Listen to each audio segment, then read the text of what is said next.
Hi, folks. This is Don Miessner with the Fishcap Fishing Report.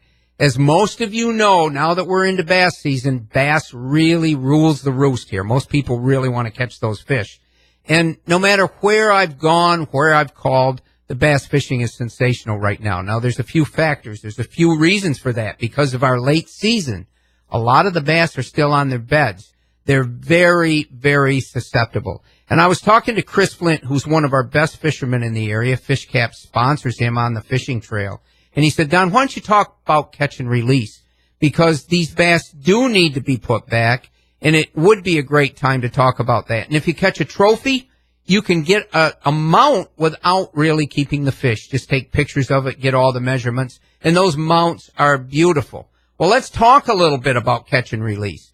You know, certain species lend themselves to that.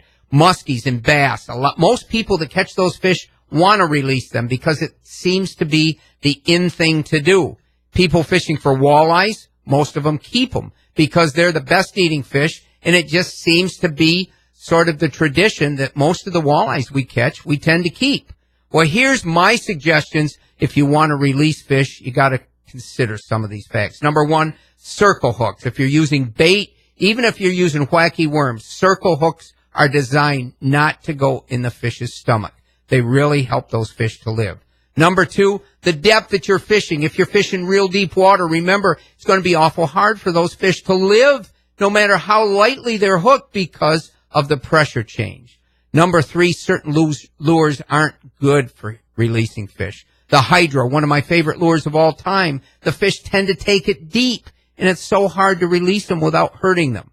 And number four, how long you battle the fish. If you use light tackle, the fish are going to fight more, you're going to have more fun, but you're going to stress the fish more, and it's going to be harder for them to live because of all the lactic acid they release, and they go into sort of shock after the long battle. You know, we stand for catch and release with Fishcap. It's an important thing, and I also understand how much fun it is to keep some of your fish and to have a great meal. Use moderation, but use good thought and good judgment. Until next time, folks, this is Don Miessner with the Fishcap Fishing Report.